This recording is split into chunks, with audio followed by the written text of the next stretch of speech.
रुलाने वाली love story part 2। उसने request किया कि इस एक महीने में मैं हर दिन उसे अपने बेडरूम के सामने एक दरवाजे तक ले जाऊं। मुझे लगा कि वह पागल हो रही है, लेकिन हमारे साथ में बीतने वाले अंतिम दिनों को सहन किया जा सके और कोई ड्रामा क्रिएट ना हो, इसलिए मैंने उसका अजीब अनुरोध स्वीकार कर लिया। मैंने रीना को अपनी पत्नी की तलाक की शर्तों के बारे में बताया। वो ज़ोर से हंसी और उसे लगा यह सच में पागलपन है।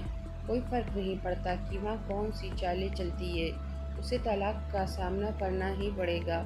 उसने तिरस्कार पूर्वक कहा। अगले दिन से 1 महीने का नोटिस पीरियड शुरू हो गया। मेरे तलाक के इरादे को स्पष्ट रूप से व्यक्त किए जाने के से पहले ही मेरी पत्नी और मेरे बीच कोई शारीरिक संपर्क नहीं रह गया था।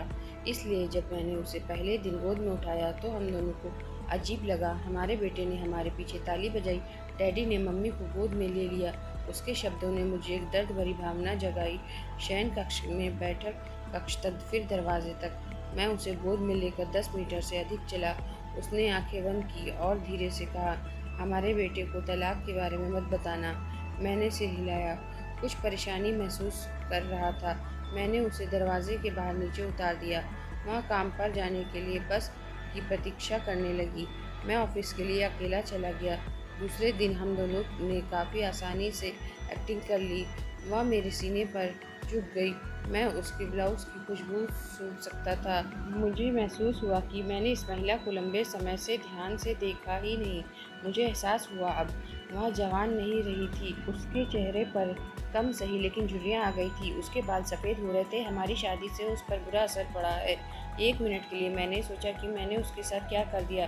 चौथे दिन जब मैंने उसे उठाया तो मुझे आत्महत्या की वापसी का आभास हुआ। अरे, यह वही महिला है जिसने मुझे अपनी ज़िंदगी के 10 अमूल्य साल दिए हैं। 5वें और छठे दिन मैंने महसूस किया कि हमारे बीच एकरूपता की भावना फिर से बढ़ रही है। मैंने रीना को इस बारे में नहीं बताया। जैसे जैसे दिन बीतते गए मेरे लिए उसे उठाना आसान होता गया। मैंने सोचा शायद प्रतिदिन की ये कसरत मुझे मजबूत बना दिया है। एक दिन सुबह वह सोच रही थी कि क्या पहने। उसने बहुत सारे कपड़े पहनने की कोशिश की, लेकिन उस एक भी उपयुक्त पोशाक नहीं मिली।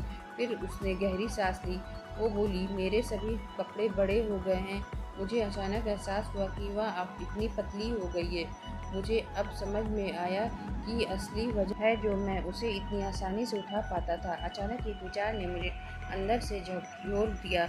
उसने अपने दिल में कितना दर्द और कितना दुख दबा रखा होगा, जिससे उसकी ऐसी हालत हो चली है। अब जितना मैं कभी इस बारे में सोच ही नहीं सका। मैंने उसका सिर को छुआ। हमारा बेटा उसी समय अंदर आ गया और बोला, पापा, माँ की गोदी में उठाने का समय हो गया। उसके लिए इस 1 महीने में अपने पिता को अपनी माँ को गोदी में उठा के ले जाते देखना उसके जीवन का एक अनिवार्य हिस्सा बन गया था। मेरी पत्नी ने हमारे बेटे को करीब आने का इशारा किया और उसे कसकर गले लगा लिया। मैंने अपना मुंह फेर लिया क्योंकि मुझे डर था कि मैं इस अंतिम समय में अपना विचार ना बदल दूं। फिर मैंने उसे अपनी बाहों में पकड़ लिया। शयन कक्ष से चलते हुए बैठक कक्ष के कमरे से होते हुए दरवाजे तक उसे सौम्यता और स्वाभाविक रूप से अपने हाथ में मेरी गर्दन के चारों ओर रख दिए। मैंने उसके शरीर को कसकर पकड़ा रखा था। यह हमारी शादी के दिन जैसा ही था, लेकिन उसके बहुत ही कम वजन से मुझे उदास कर दिया। Comment for part 3. Please like, share, comment and subscribe my channel for more videos. Thank you for your support.